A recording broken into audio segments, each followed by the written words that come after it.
past.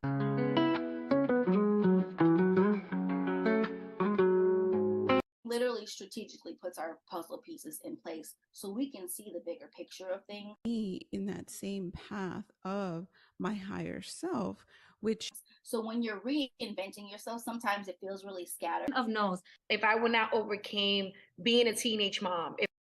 is the person like it's $1,000,000 Norma, right? Like $1,000,000 Norma. What your boundaries are and communicating with that. What is she doing that I'm currently not doing? And she went through a lot of shit too, right? Right. Because we don't really think about that, what she was dealing with at that time, right? My mom was like, if I could open my purse, is that if I wouldn't have overcome domestic violence, a Rican thing. I guess she loves. Don't forget to subscribe. Hello, my peoples. Hola, what is up, my beautiful people? Y yo aquí, de que trying to use the mic. What? My little baby mom. Baby? Yeah, I have one to the side. He's so cute. I love it. It is adorable. I saw someone with it today, and I was like, oh my God, I haven't seen her use it. But I know it's been a week for you, so I'm like, Girl, it has definitely been a week. Bueno, mi gente, what's happening? What's going on? We have a juicy topic today, which is Justin Baldoni and Blake Lively. And what do we think? What do we think, right? Because like, here's the thing. Right now, everybody's on Justin Baldoni's side, right? But like, what do we really think? Because the footage has aired, and to me, it looks like a lot of back and forth banter between two people that at some point seem to admire each other and then kind of flip the switch and now they just don't like each other.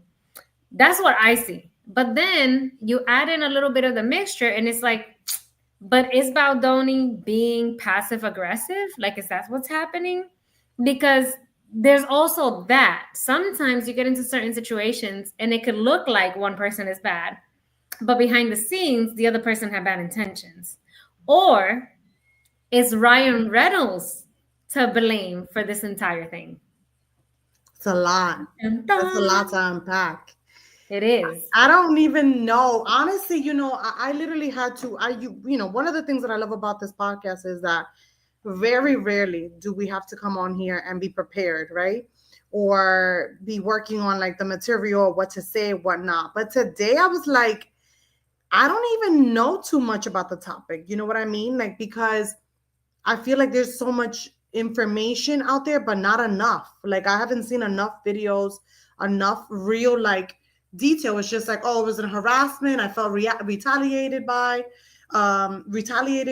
and just like fluff to me. And I'm just like, is this could be like a misconstrued thing? Because let me tell you something, baby. I've been in a mix of different company.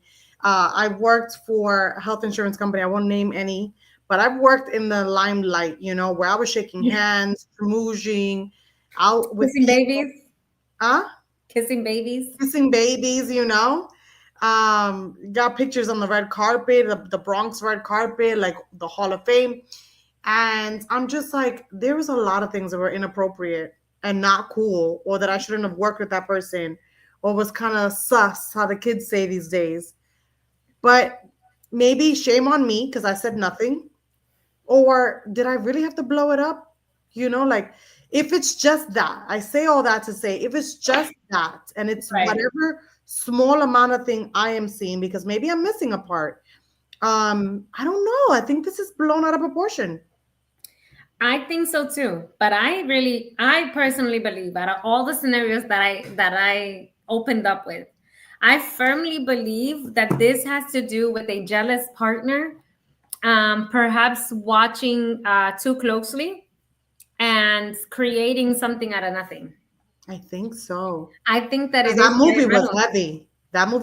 I cried heavily. I've been through that same situation where you are being abused and they make it sound like it's your fault. So now you're questioning yourself, and now you're playing the narrative in your head, and it's a whole different story, when in actuality you were pushed, you were shoved, you were slapped. But she was playing that out and she was dumbing it down. because you're so used to it, becomes the normalcy. Yeah. That's how I grew up. My parents, I grew up in a very abusive home where my parents would hit each other. I wouldn't say. Obviously, my dad would start and he would hit her. The good thing, in a way, in a good way or in a bad way, my mother never let herself just be hit. Like, she would hit back. She was attacked too. But it wasn't that she started it, but it's still abuse. And so I get that when you grow up and whatever, and you start just like, I'm never going to be in that relationship. I'm never going to do that. Yet you fall right into that pattern. So I cried. I was really like, oof, with the movie. But it also was like, and now learning about this, and he's denying it. He's denying it like all the, like 100%. And so I'm like thinking maybe it was just that we got a little too close for comfort, and it became too real for me. It was like because it was real for me. I was watching it, it became hella real for me. I thought it was me. But and it's funny that you say that theory, because a lot of people are saying that. They're saying that Blake Lively basically blurred the lines of professionalism or the characters and truly fell for Justin Baldoni's character. Which is not too far-fetched, because in real life, Ryan Reynolds is Ryan Reynolds. Yeah.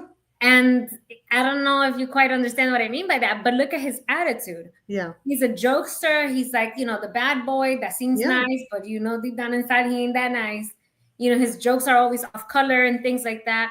And while he's fun to watch, I'm pretty sure that there's some kind of antic that comes with dating him. Yeah. He has drama. He has very, which is, I hope, I like people like that, but I don't love them like that. And I was actually just having that conversation with my son. He just made a joke at the table, and I was just like, he was like, it's not that serious, Mom. I was just joking. My son, I think, is going to be one of those people like he's just very handsome, very cute, super smart, but dry humor. Like that sarcasm is like, oh, stop. Like, I don't know if you're being serious or not. Like, I don't, God, they're so heavy sometimes. And so I get that. He's not. Yeah. Justin is very emotionally, as per what I see on his podcast and what I've known of him, very emotionally intelligent. I am also a diehard fan. I'm also a diehard fan because I don't know if you guys have ever watched it. If you haven't, you gotta watch it. I love him, and that's why I fell in love with him on Jane the Virgin. Jane the Virgin is my show. If you ever want to really like put into details how I move through life and how I am and how I fall in love, and Jane is my character in real life. I am Jane in real life. And so he's in that show, 5 seasons. I watched that shit like 10 times. So I fell in love with him there. And I feel like he's just like that. Like, that's who he is. And then in the podcast, that's who he is. He's very like, blunt and emotionally intelligent. And he owns up to his shit and the things that he's done. And I just don't know. I just don't think that it could be much more than that. I think just blurred lines, uncomfortable. Maybe you said something to me and now it was him. It wasn't me. It was him, like, because we've been there before. Dial mute.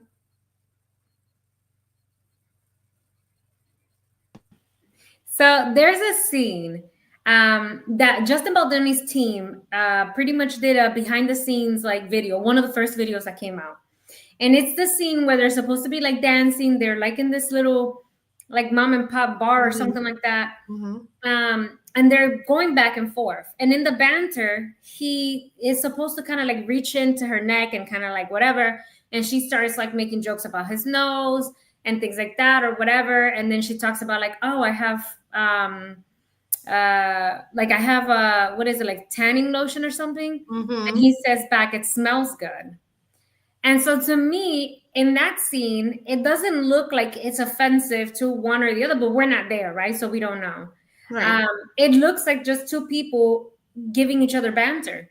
He mentions his wife while he's talking to her, and you could definitely see that she's trying to do like the flirty mean girl thing, like, you need a nose job.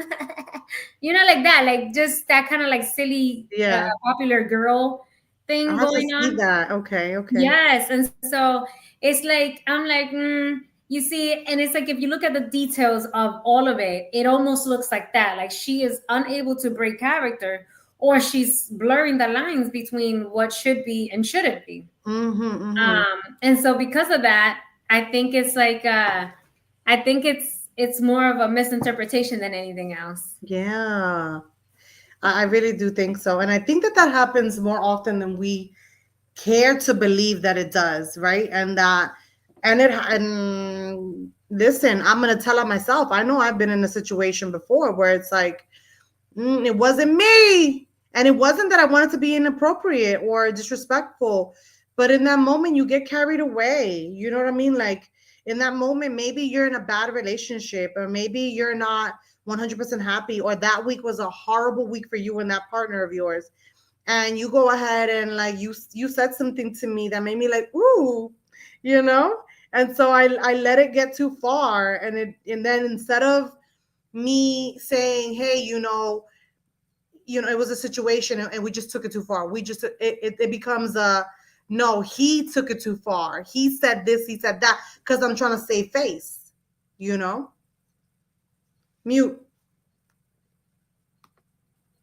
Shit.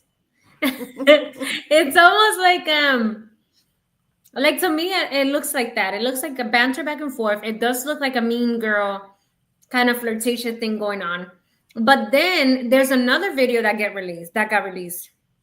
And then in that video, it's basically showing them like angry at each other. Like as soon as the scene breaks, they're like frustrated and they're like exchanging words, and you could just see the frustration. And Baldoni walks in front of the cameraman, the guy recording for the behind the scenes stuff, and he's like, oh, he like rolls his eyes back, and she's just like upset, and she kind of turns her face away or whatever, and you could kind of see the tension there. Well, according to storylines, that is happening already after Ryan Reynolds has shown up on scene, or not on scene, but at the at the production time. He had been there a couple of times, kind of like infiltrating himself. Then there's the text messages where he's like basically telling Baldoni to change his production schedule because he's never been away from Blake Lively that long. And that's what leads me to believe that maybe Ryan Reynolds was just intimidated by Baldoni. And honestly, looks are not everything. But seriously, really, stop it. Get your life together. You are Ryan Reynolds. You are freaking hot as hell. Like, stop. But think about it. When we speak about jealousy, it's not so much about what the person looks. It's the energy that the person gives. Yeah. That causes jealousy. Because I mean, how many times have you walked into a room and you've owned it? Yeah, because you right, and there could have been like 10 other chicks that are like hotter than you, but your confidence, whatever vibe you're giving that day, you're glowing, whatever it is that you have is calling the attention. And when you call and command that attention, then you got that kind of like jealousy going on in the room where it's like, oh, what she got that I don't got, you have people who react that way. So jealousy is not so much like, oh, I'm ugly, I should be jealous of you looking good or stuff like that. Sometimes jealousy comes in different forms and for different reasons. Yeah.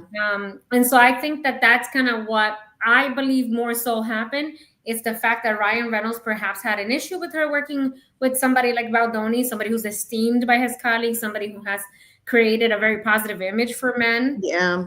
Somebody who has advocated for women and considers himself a a feminist, a modern feminist. So I think that that's a lot to swallow from somebody who's constantly, with such grace and such elegance carrying themselves, and the way that they, they speak and the way that they present themselves, and all the forgiveness and then all the admiration that he has for women. Yes. Yeah. The fact that he constantly mentions his wife, no matter what the conversation is, shows a lot of respect from him. And so because men like that are not easily swayed or are not easily interrupted by other people because they're so focused and they're so determined, right, to be a certain way towards the people around them and who they are with, I think that rubbed both Ryan Reynolds and Blake Lively wrong. I think it did. I think you make a very solid point.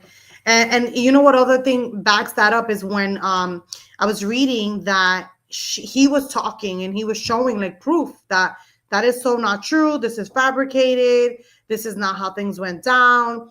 trying to like, put his name out, clear his name, because he says, I value what I've done. And they're saying, a lot of reports are saying that this can tarnish both of their careers, because it's the back and forth and the he said, she said.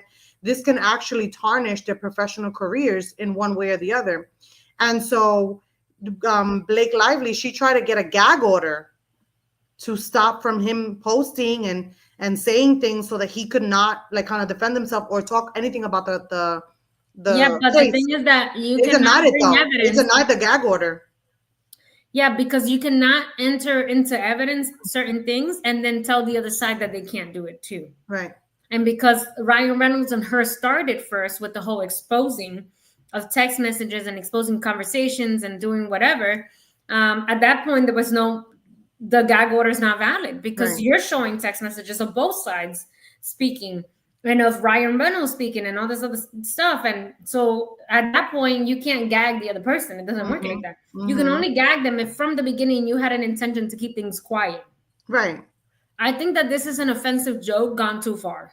Yes. Oh, yes. At this point, Ryan Reynolds and Blake Lively just bow down. Like, you should have bowed down. Let it go. Let it go. Just because let it go. You're pulling it too much. Yeah. I mean, maybe she doesn't have to worry about that, because one thing I know about Ryan Reynolds that I actually learned through this whole process was that this dude is, I mean, he's always seemed very smart to me and business wise. Right. But there's like this whole like what is it called? It's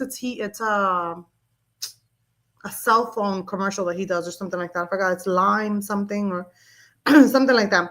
But the dude went as far as, how a lot of these actors, they're pitched to do, Pepsi, they're, doing Reebok, whatever, all these other companies. He decided that he was going to make his own marketing company, so that he then publishes and does the commercials for them and gets paid, so that the other person, like the middleman, is taken out. I was taken out. I was like, this dude is just brilliant. Like, he's mad smart, because that's a smart move. Now you don't have to worry about just getting your cut. You're getting both cuts, right? Right. So I don't know. It's I feel like, like I said, and like what you've been saying, I think it's just a very bad joke, a very bad, like, maybe we went a little too far. We're human. Because honestly, it's all the title. It's the money. It's the title. Because if this happened to you and me, we would have been stinking up a storm. You and me had a conversation about something quite similar 2 days ago, about job and work and people, but the nerve of you to say something, or how do you prove that? Like, you know what I mean? So there's a lot of things that are taken out of context, or that maybe they are in context, but at the end of the day, it was something so simple. Does it really need to be taken all the way to where it's been taken now? Like, do we have to change people's livelihood, potentially affect their careers for something so small? And going back to this dude, like, he talks about his wife on his podcast. He talks about his wrongdoings all the time. Like, I just feel like you said, like, he's so open and honest. You know what I mean? Like, that it can be very, like, I remember there was one episode that I saw like a few months ago, and he was telling his co-host that he admires him so much. Like, he was talking about someone, and he was like describing someone like in the third person, and then we realized that he's talking about the person sitting right next to him. And he's just like, you are just incredible. Like, I could just call you at whatever time, when I have my breakdowns, when I have an anxiety moment, when, and it's just so vulnerable on his part and so open and honest that he's just like, I still deal with shit. Like, I've worked on myself for years, and yet still shit happens. And I look for you as a guidance. I look for you for parenting advice. I want to emulate the things that you do and you are. And to me, it was just like, he was speaking about someone else, yet it spoke volumes about him. You know what I mean? Well, yeah. And he did the same thing in some of the conversations that were released. There's a voice note that's what was released. And he left it for Blake Lively. And it was about the roof scene. And Blake Lively, I guess, had an idea, but I guess it was also Taylor Swift's idea or something like that. I don't know. It's like an awkward interaction there. But basically, they kind of took over the production part of that scene.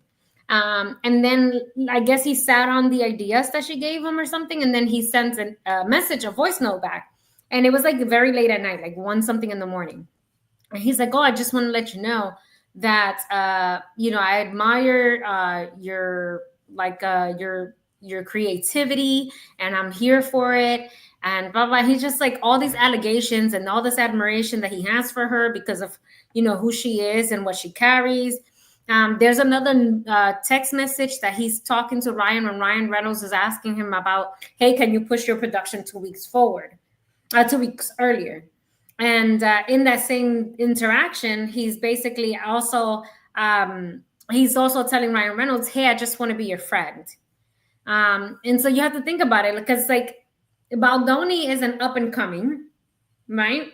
And then you have these two titans, which is, Ryan Reynolds, Blake Lively, but then you also have Taylor Swift in the mix, right? And I'm like thinking to myself, like, what possessed Blake Lively to be like, let me bring everybody to work today?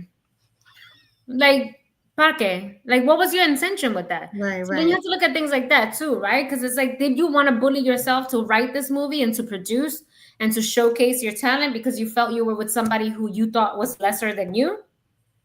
And then you ended up falling for the guy? Like, how did this work out, Hey.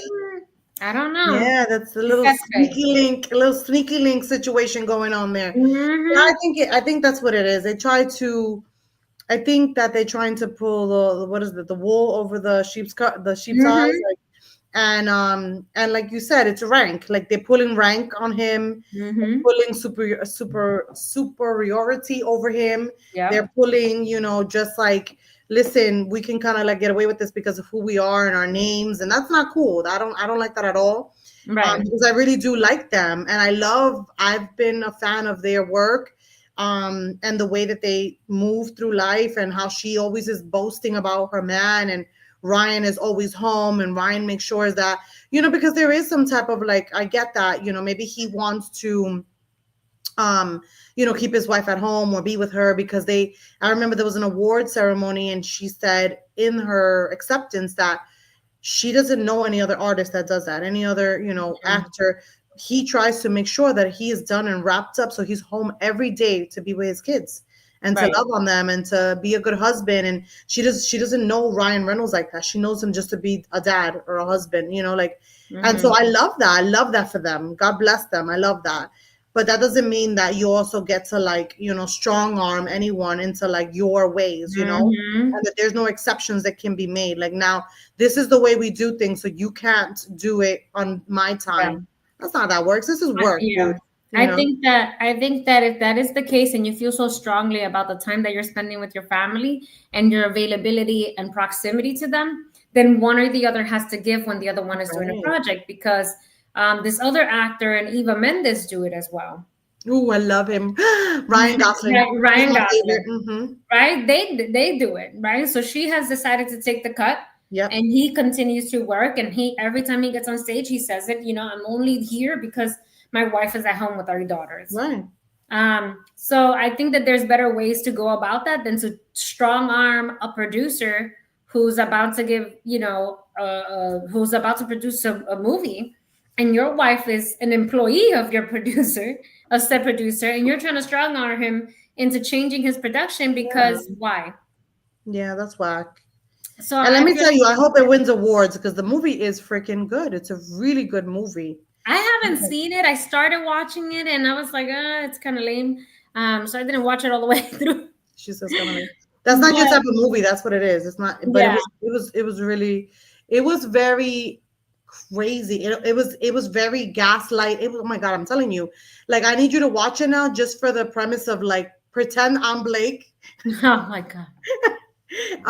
Because it's so gaslighting, it's so narcissistic, but at the same time, I can sympathize with him too, because it was like, I get it. I dated the guy that didn't have it well, had a very bad past, had some big trauma that happened to him, and then poor him, he just never got a real break, and now he has this really good woman that doesn't know how to treat her right.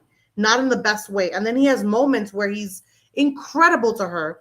And then something happens that triggers him that also, in a way, she kind of triggered, but didn't deserve what happened. Because in one scene, it's oh my God, it's the ex that comes back and he gets very threatened. Oh my God, it's almost like the situation that's happening with them.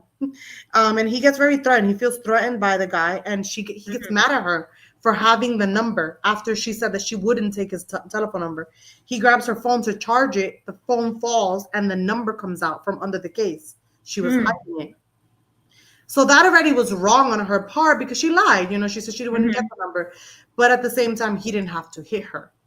Yeah. He pretended like it was a mistake, like it was an accident. It wasn't an accident. Yeah. No, I get that. Because, I mean, obviously, I lived with a narcissist for many years and was married to one. And I still have triggers and I still have trauma related to it, because you truly do get put in a place where it's almost like you're questioning your reality. Absolutely, 100%. And it's funny because I did a test on my cousin.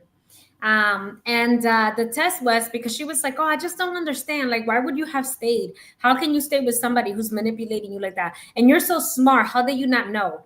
And I told her, I said, a truly skilled narcissist will have you believing it's their reality that they want you to see for so long that by the time you snap out of it, you've been in La La Land or in limbo that they have created for whatever time you've been with them. Yep. And for me, it was like that. And she was like, no, I just don't understand that. I said, okay. So I let it go. And then I started thinking, like, how can I present this situation to my cousin so that she understands what I mean when I say I was being gaslit, manipulated, and lied to? And I just went along with it because I didn't know any different. Yeah. So I sat there, and then the night passes. She was visiting me here in Florida. And she's like, oh my God, let's have a nightcap. And so we made ourselves some cosmopolitans and, you know, having a good all night. And I had some napkins that were very, very fancy and very beautiful with like the gold, you know, embroidery on it and like all that. Yes, beautiful. Yeah. Oh my God. I've never been able to find those again, by the way. Anyways, very gorgeous. So I said to her, I said, oh, can you just pass me that yellow napkin? And she goes, girl, that ain't yellow, that's gold. I said, what? I said, no. I said, good. You're crazy. That's yellow. She goes, no, it's not. It's gold. And I was like, no, it's not. You're looking at this wrong. That's a bright yellow, dude. You need to go check your eyes. And she literally goes like this. Damn, man, I guess it has been like almost 2 years since I had my glasses. Puts it back on, grabs the napkin, and accepts that the fucking napkin is yellow. Booyah. As soon as she grabbed it, I looked at her and I said, so what color is the napkin? And I started smiling and she goes, stop fucking with me. What do you mean? It's yellow. I said, oh, are you believing that shit is yellow? And she was like, stop. And I was like, that's called gaslighting, honey. Yes. I literally just convinced you that what the hell you thought you were seeing was not it. That's not what you were seeing. It's not what you were seeing. That's gaslighting. And she just looked at me. She goes, damn. And this dude did that shit to you for 8 years? I said, yes. Imagine. You do that for a few moments just for one thing. Yeah. And even if you see it with your own eyes, because this person who you trust with such intimate moments in your life, you almost start trusting their word more than yours because obviously you've been wrong for so long. And everything that you see is so wrong. And everything that you say is so wrong. Yeah. And so it's like, I mean, I'm overweight now, right? But back then, my overweightness was like 6 pounds over whatever. Literally, like 120 pounds. And I was literally convinced that I was extremely overweight, that I was hideous, that I was just like, oh my God, I became this mom and I let myself go. But I was in the military and I was still attaining physical fitness numbers. And I dropped back down to 115 pounds, like it was nothing. And still I allowed somebody else to convince me that I was like Shamu and that I had let myself go. And now I look back at pictures of me holding Helena at the age of 2, at the age of 3, and I'm like this. And I'm like, pero bugging out. Like I was bugging out. That's wild. But that's what they do. That's what they do. If you tell someone that they're a certain thing or this color or whatever it is, or you're stupid, I'm going to hear it long enough that I'm going to believe it. And because that's the factor. The main factor is because I trust you. I've given you, love is one of those things that is so beautiful, but also can be very tricky, right? Because once I love you and I let you in and I'm vulnerable to you and I'm opening up my heart and my mind, I'm also allowing you to destroy me. And so a lot of people that are narcissists, that are gaslighters by freaking profession, By profession. they freaking prey on that shit. Yes, And they do. know that they can. So they know your weak spots, and that's exactly what I'm going to use. I'm going to do exactly what I know you love that's going to make you feel good, because I know that's your entryway. That is where your mindset has to be really, really strong. Are we getting some comments? Yeah, so Jay says, he says, he said that the movie was too R&B for me. And I said, yes, it was. He's so silly. Yeah, and then he says that maybe they didn't want to see you confident, because then control sways. That's true. Mm-hmm. That is true. Actually, I've come to understand that after therapy and everything else, I've come to understand that a lot of that attack that you get from people who are narcissistic, it's because they have to be able to maintain the control. Yeah. And if you're confident and you're in control of yourself and you have all these wonderful things going for you, then no, you don't actually allow anybody to kind of mess with you. They feel inferior. But let me tell you something. Chipping away at somebody's confidence is key for a narcissist. Garbage. It's my God. Shit. It is, because you're talking about when I met my ex-husband, I was not this little meek, tiny little girl who was just floating around the world lost. No, honey, I had already deployed twice. I'd been to war. I came back. I already had a military career. I had graduated college. So it's not like I lacked any kind of confidence in who I was as a woman, or who I was as a leader, or who I was as a military member. I didn't lack any of that. But it was like the chipping away of like, every day I'm going to tell you that you're wrong about something, or that your reality isn't what the fuck you think it is. And then boom, one day you just wake up and you've been in it for so long that you're just questioning your own sanity. It's wild, though. Yes. It's so wild. And I think that was the part that was so hard for me once I got out of like that bubble, and I realized that that's exactly what was happening, that I was so mad at myself for allowing it to happen. I was so mad at myself. I was like in such a, I was not even angry at you anymore. I was angry at me. Like, how dare I am so smart. Like, how did I see through that bullshit? Like, I know exactly what the hell the answer is.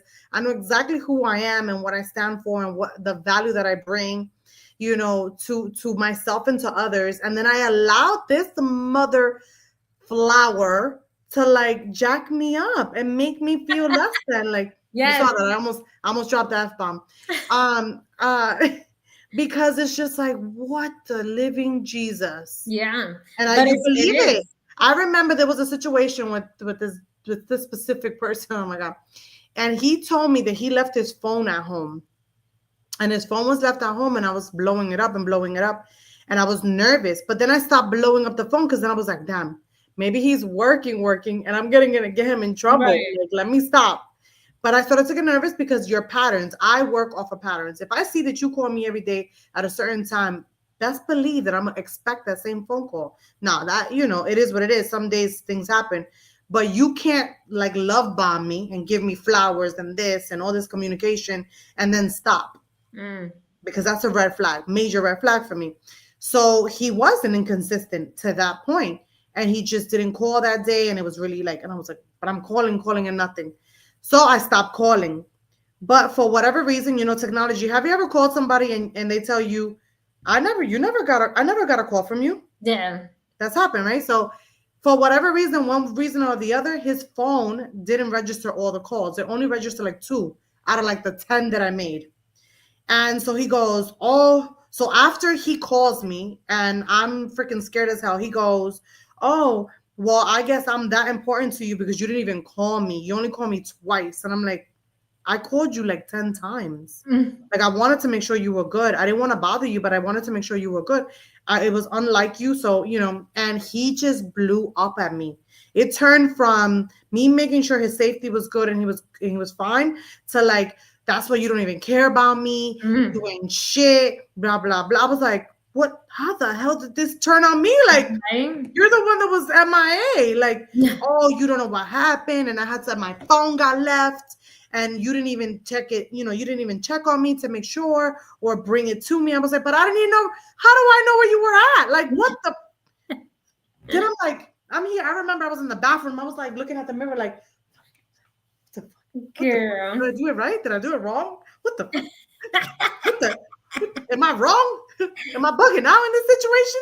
Girl, no, it's crazy. And it does leave you thinking that way of like, damn, holy snap. But, I had that wake up moment. And a lot of people have asked me, specifically other women who have gone through similar treatment and similar mental and verbal abuse, to where they're like, at what point did you decide that you could leave? And my answer has always been the same. My answer is that I was able to leave because I was able to, in essence, be able to take accountability for the fact that I allowed this behavior to continue. That part. Right. That part. And that's hard. That's the hardest part. That and getting out of the bubble. Yeah. Because you can't literally take accountability until you like pop the bubble. Like at some point, I don't know when it happened. I just popped my own bubble and was like, no, you bugging out.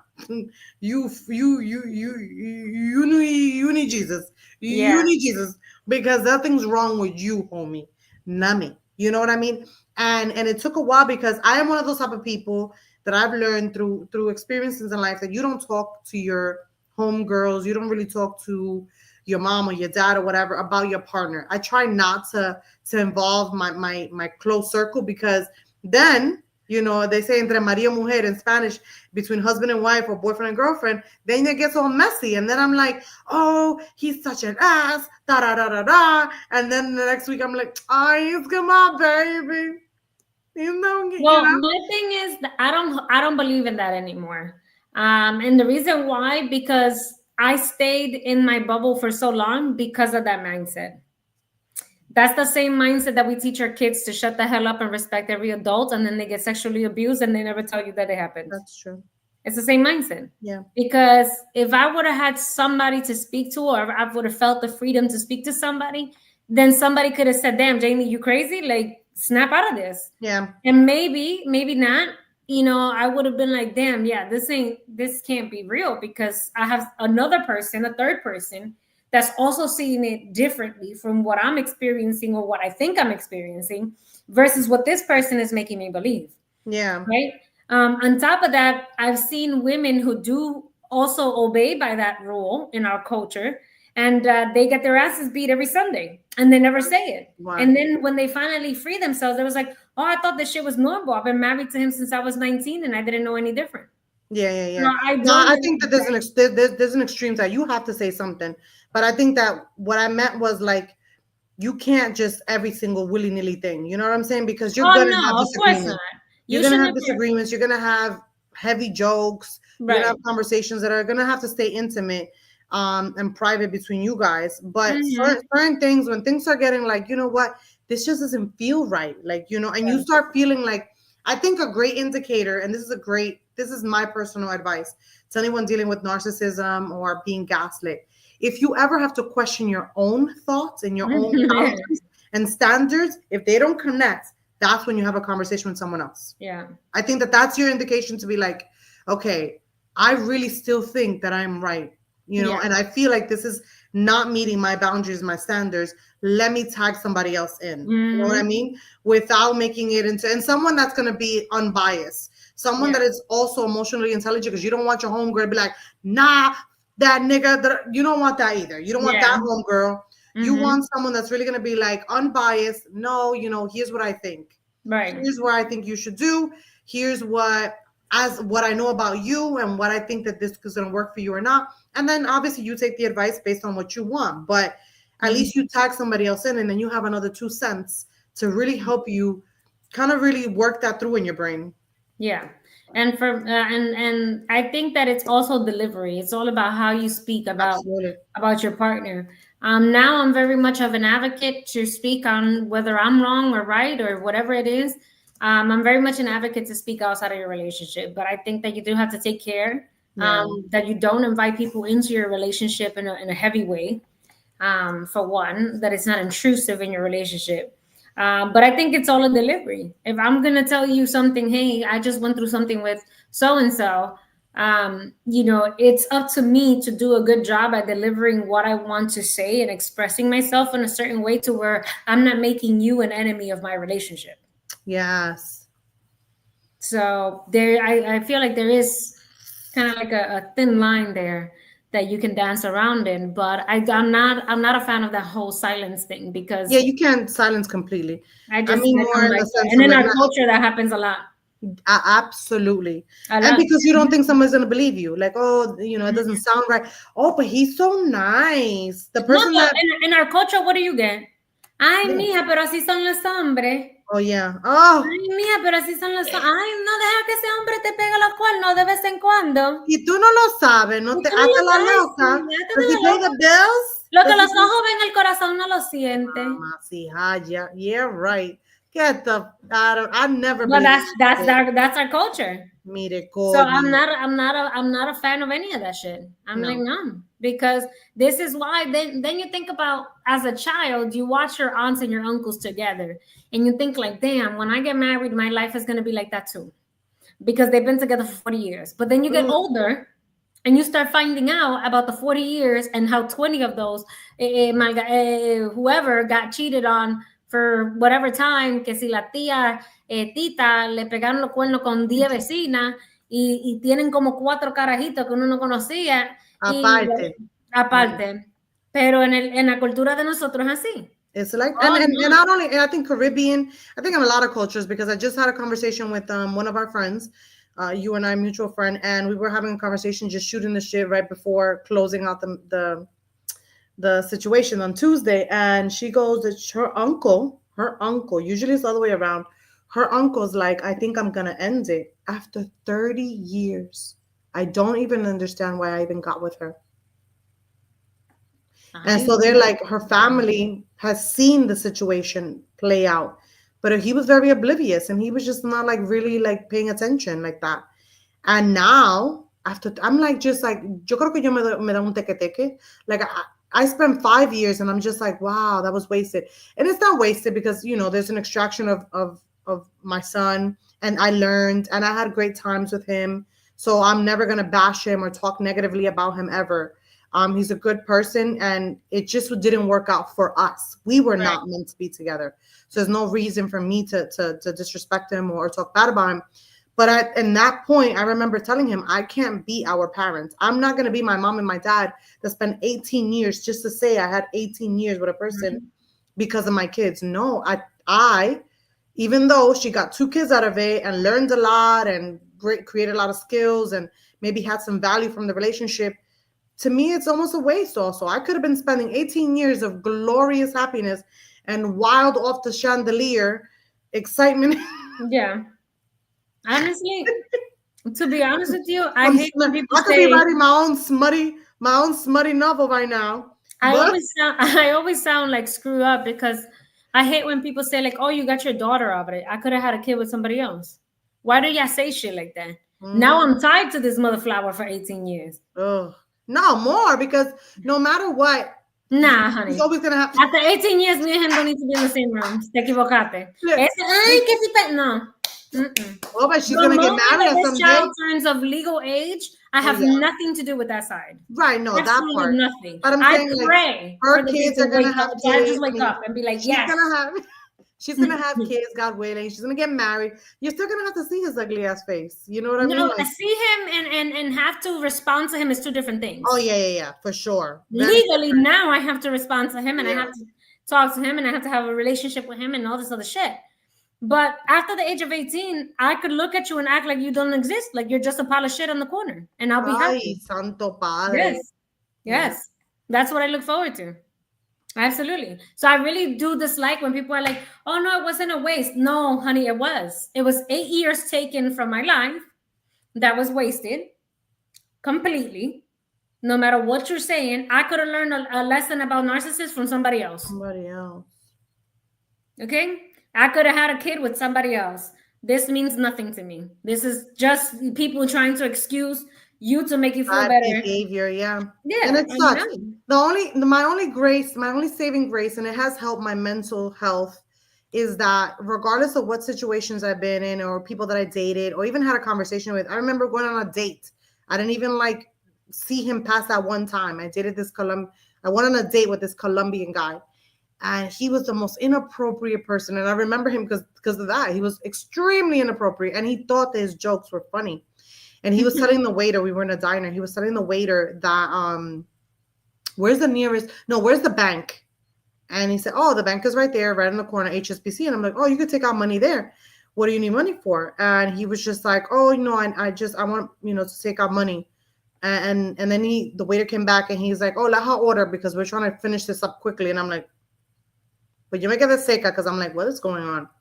Then he comes back and he's like, no, because I want to know where the nearest hotel is or the nearest motel. Because after this, and I was like, this mother. And yo estoy dejando lo que él hable para ver qué tan lejos va a llegar. Porque él no sabe que ese guamazo que yo le puedo dar es. Porque chiquita soy. Pero eso le doy ese guamazo enfrente de la calle, coño. I'm like, mamá si haya. So I'm like, okay. Entonces, cuando ya no vamos, he's like, I was about to leave, and he runs after me. And he goes, I mean, it was just joking. It was just heavy joking, like sick joking, whatever. I'm sorry. Mm-hmm. And he's like, I want to see you again. Y me va a dar de que con beso. Digo yo, mire, coño. Ah, pues tú serás loco, eh. Tú estás fumando hierba. Hierba de la buena. Like, you become real big. Yeah. Like, what is wrong with you? Yeah, no. I say all that to say that a lot of times now, in hindsight, as a grown folk that I am and very emotionally intelligent, I'm like, yo pasé mucha maravilla with a lot of stupid people and a lot of stupid relationships or dating or whatever. But I know that in every one, for good or for bad, I extracted something new. I extracted a new lesson. I extracted a new boundary, a new standard. I was like, no, señor, no. Yeah, no, for sure. So, I mean, you live and you learn. That's why I say it's not wasted, all in essence, because there's something that you can extract from everything that you do in life, and it can help you to be better and make better choices down the line. Yeah, but it could have been less than the time that I spent. Like, you're not gonna convince me any different. No, I could have learned half of that shit from somebody else. Yeah. So, I just don't. Que te digo, mira, cuando esta tipa cumpla 18 años, yo voy a ser la mujer más feliz del mundo de no tener que interactuar con esa persona. Oh. Así que. Se la ponen difícil. So here's a message to you guys before we close out. Baby mamas and baby daddies, don't make it hard. Don't make it hard. Listen, co-parenting can be so easy and so simpatico. So simpatico. But if you make it so, but you guys are asses sometimes. Like, what is that? Let me tell you one other thing. Let me tell you one other thing. Just because you and I have a kid, if you don't have the same rules that I have in my house, or you don't respect my rules at your house, and we don't co-parent together, that is not co-parenting. That is not the definition of co-parenting. That is sharing a human. You and I share a human. So if you're not doing it correctly, it is called sharing a human, and you suck at parenting. And you suck at parenting. And that's your message for the night, people. Thank you for listening. Sorry. Yeah. I thought you was going to be honest and